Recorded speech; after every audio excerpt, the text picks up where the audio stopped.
watching Halton News right here on your TV. It's Wednesday, December 2nd, and I'm Jessica Kading. Taking a look at our COVID-19 numbers today, the region of Halton has reported 61 new positive COVID-19 cases today. Breaking that down by municipality, Burlington has returned 16 new positive test results since yesterday, bringing their new active total up to 128. There's 242 active cases in Oakville, which includes 15 new cases. The town of Milton saw the largest increase since yesterday with 25 new cases reported. And finally, Halton Hills has added 5 more positive test results. 4 more people are being treated for COVID-19 in our local hospitals than there were yesterday. Currently, Joseph Brand Hospital has 15 COVID-19 patients, Oakville Trafalgar has 10, Milton District has 7, and there is a COVID-19 patient in Georgetown Hospital as well. Breaking international news today is that the United Kingdom has officially approved the COVID-19 vaccine made by Pfizer-BioNTech. They have ordered enough of that vaccine to vaccinate 20 million people and plan to have 800,000 doses in the UK by next week. I spoke with Canada's Procurement Minister, Oakville's Anita Anand, on the status of vaccines here in Canada. Well, we are working very hard. As you know, we have 7 agreements in place for up to 414 million doses, and that is an important milestone for Canada. But of course, that is only half the battle. We need to make sure that the vaccines do in fact get rolled out to Canadians. There is uncertainty for Canadians right now, but I think it's important to have faith in the regulatory body that we won't roll out a vaccine until the Health Canada regulator tells Canadians that it is going to be safe. And I think that's what Canadians want to hear before they take a vaccine. Currently, AstraZeneca, Moderna, Pfizer, and J&J are all having rolling reviews with Health Canada as the regulator. Minister Anand says that once that review is complete and a vaccine has been approved as safe and effective, they will begin to roll out vaccines. She says they're currently looking at this happening in the first quarter of 2021 here in Canada. In the meantime, Anand wanted to leave residents with this message. I have been so grateful and proud of Oakvillians over the last number of months because of the seriousness with which they took this pandemic. And I think we are in no different a position right now. We are all staying at home as much as possible.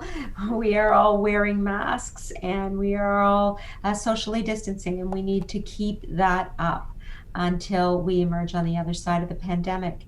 And we also need to do that for our frontline healthcare professionals so that they are not continually taxed by individuals who aren't taking the responsibility for their own actions.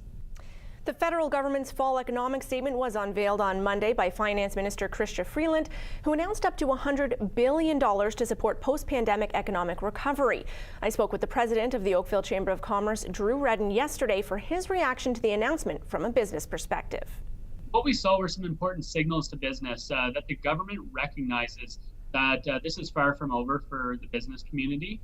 Targeted supports to tourism, arts, those type of industries, the restaurant industries, are really important because those are the businesses that were hardest hit and will continue to be hardest hit as we endure a second wave.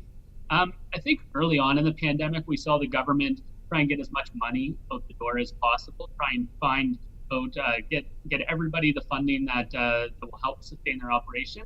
And the full economic statement really targeted those investments and refined those programs. So for one example, probably the important program that we've seen the government roll out is the wage subsidy.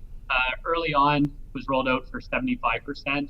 Over the past few months, we've seen that number be reduced.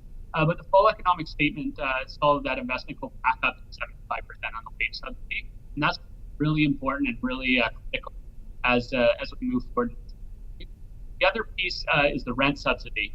The program was not very well designed when it was originally implemented. There was a low uptake. There was the need for the landlord to play a role for the business. And now we've seen a new program that will see that money be funded to those that need it most and those businesses that need their rent help support with their rent. So we're seeing fine tuning of these government programs and the money being allocated to where it's most needed.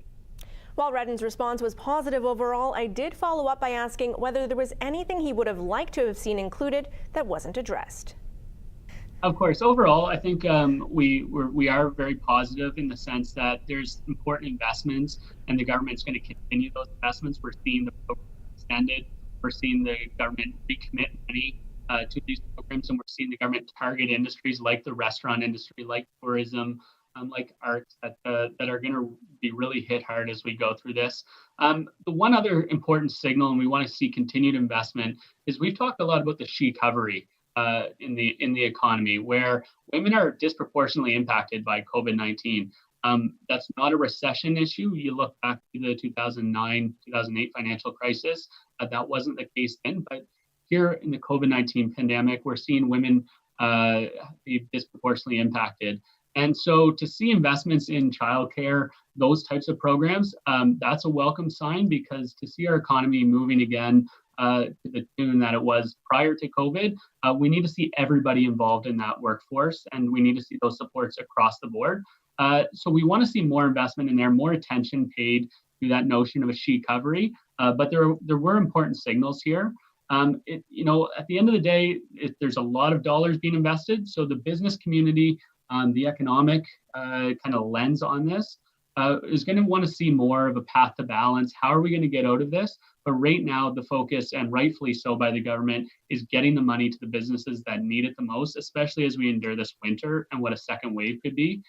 Really important we get those dollars to the businesses that are hit hardest. And I think we saw some important signals in the fall economic statement. He's already the longest serving mayor in Ontario, and now he's also the longest serving mayor of a major municipality in all of Canada. Melissa Candelaria has more on this historic moment for Mayor Gord Krantz, starting with a message from Milton MPP Parm Gill. Your Worship, today is the 40th anniversary of you being the mayor of Milton, longest serving in our country. I want to thank you for everything you've done on our community. And I know there are others that want to also thank you and congratulate you on your anniversary, so let's roll the tape. Hi, Mayor Krantz. I heard you're celebrating 40 years as mayor of Milton. Yep, you heard it. In a celebratory video recently circulating on social media, politicians and community members congratulate Milton Mayor Gord Krantz of 40 years of service. It was on December 1st, 1980 when Krantz was first elected, so we had to ask him, what is it about this job that keeps him coming back for more? I question my own sanity, believe it or not, from time to time why I would want to do it, but it's like any job as a rule. Like I use just cutting your grass, your front lawn. It needs to be mowed quite constantly. So democracy needs to be groomed and kept groomed all the time. And that's one of the things that I think that keeps elected people like me coming back, because the job really never does finish. So that may sound a little, on the philosophical side, but I think that's one of the things. And you have to enjoy what you do, and you have to enjoy people. And one of the things you can't be afraid of course, is a little bit of criticism. Because when you're criticized from time to time, you know you're doing the job. Krantz has had numerous accomplishments in his 4 decades as mayor, but one in particular comes to mind. It was not on my bucket list back in the late 70s to even think about running for mayor, but things were not all that great in the town of Milton in the late 70s and when I was elected in 1980. And I had a reasonably successful oil business there. And really I was being urged to think about running for mayor to see if we could start to turn things around, because the big issue was, of course, we're an inland community. Milton was not growing. As what a lot of people probably don't realize, we lost population back in the late 80s, early 90s. With the Canadian official census, believe it or not huge numbers, but one census, I think it was about 300, the other census was around 400, but we were going backwards. So the big challenge was bringing water up from Lake Ontario and sewage back down to be treated. So of course, that was a huge challenge. It probably took me and us about 15 or 17 years for that to happen. With his wealth of knowledge and wisdom as mayor, Krantz talks about what he sees for Milton in the next 40 years. Milton's population right now is roughly 135,000, 140,000 population. 2040, it'll be approximately 250,000 people. So that's 250,000 people. So growth is not going to stop in Milton. Growth is not going to stop in Halton. Growth is not going to stop in the GTA, which of course we're part of, because we're right in the midst of the, where the action is, the Greater Toronto area here. So that's what's going to happen now. Climate change. We hear a fair bit about climate change. It's not just perception. I believe it's real. Going to electric cars, it's here now. Going to electric buses, there'll be more of them.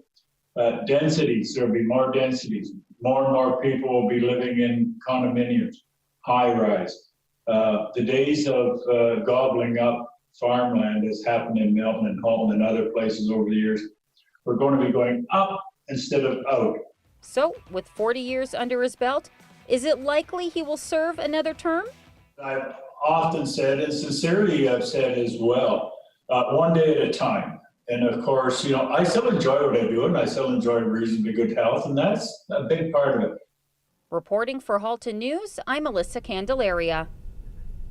The Halton District School Board has elected their new chair. Milton trustee Patrick Murphy was voted in during last night's regular board meeting. We reached out to him earlier today to get his thoughts on being elected and what experience he brings to the table.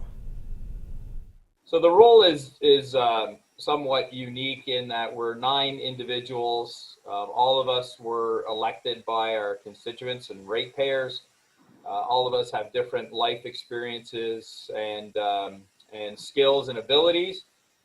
So to chair this group and to work towards consensus and a collaborative nature takes a certain skill set, which based on my life and work experience, I think I possess. So I'm the general manager of a business, of a corporation, and have been for the last 23 years. So I have profit and loss responsibility and responsibility for operations and finances and human resources. So very similar to the board, very obviously on a different scale, and have been doing it for quite some time.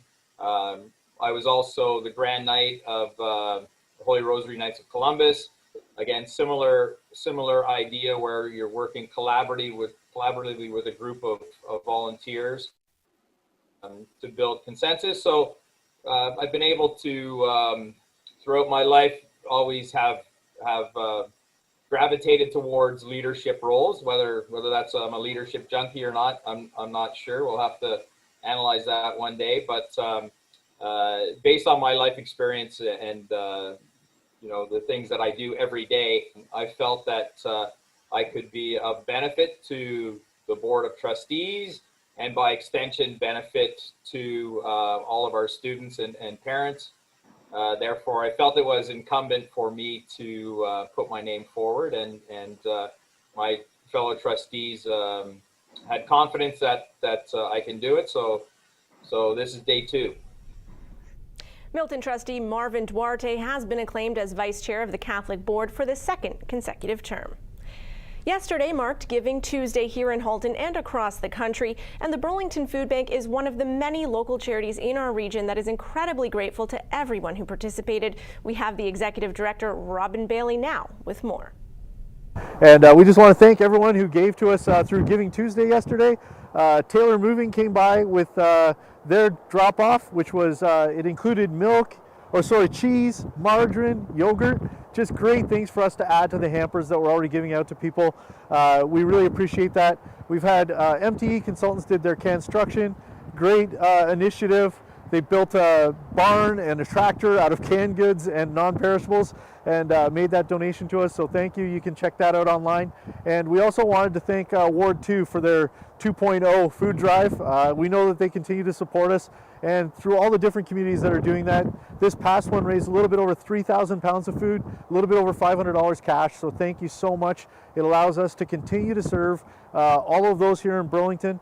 It doesn't matter where you're from in Burlington. If you need our assistance, reach out to us, info@burlingtonfoodbank.ca, or give us a call, 905-637-2273. And again, thank you again for your continued support of us here at the Burlington Food Bank. We really, really appreciate it. And if you're still in the giving spirit, there are plenty of ways you can give back to our community, including through Warm Hearts and Holiday Wishes, a program launched by Burlington's Mayor, Marianne Mead Ward. I'd like to invite people to participate in my Warm Hearts and Holiday Wishes campaign for veterans this year. So my office has worked very closely with the Royal Canadian Legion, Bob Ankrit, to design a program that would help our veterans this year, many of whom are in long-term care homes and really vulnerable. And so what they wanted was slippers and blankets. So that is what we are collecting. You can drop off your donation to City Hall. City Hall is still open to the public, and so you can just come in and drop it off. And our campaign collection runs until December 11th, at which time I call it my mayor's office elves will distribute them to a list of veterans that the Legion has provided to us. So that's very exciting. Thanks for being with us here on Halton News. We do need to take a short break. We'll be right back with the Festival of Trees on now at the Burlington Performing Arts Center. Stay with us.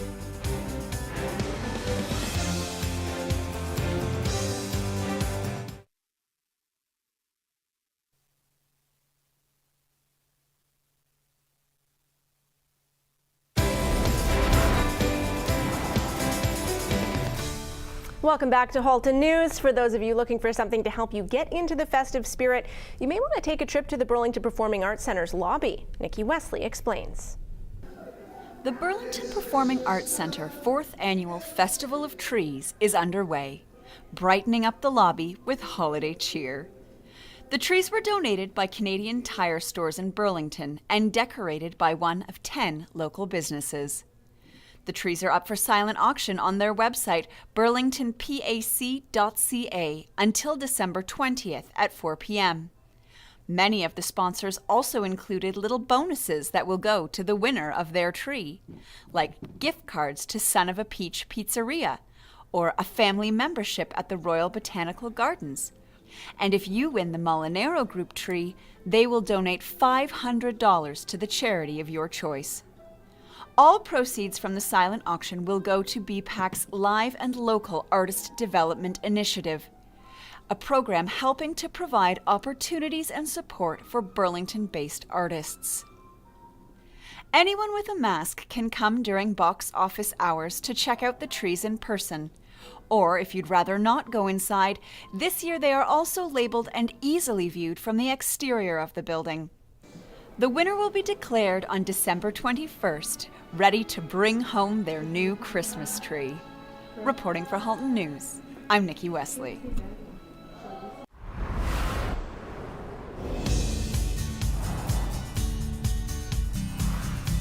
And as we head into our weather forecast, here's a look out at Bronte Harbor in Oakville. Clear skies tonight and mainly sunny skies tomorrow with increasing cloudiness in the late afternoon. The temperature will be steady at 3 degrees throughout the day and we'll have overcast skies in the evening. By Friday, we're once again looking at a 60% chance of either snow flurries or rain showers, up to 4 degrees in the afternoon, and that chance of flurries continues into the evening. But those clouds will clear by morning, revealing sunny skies to enjoy both Saturday and Sunday. But we won't get above that freezing point this weekend until Monday's mix of sun and clouds.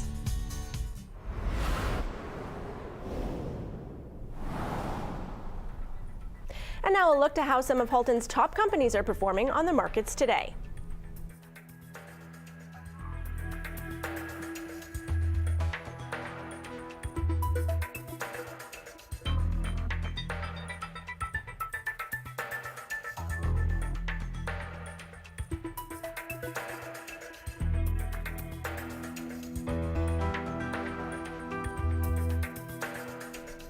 Stay with us. After this short break, we'll have the Oakville Professional Firefighters and their toy drive this year with some interesting changes. We'll be right back.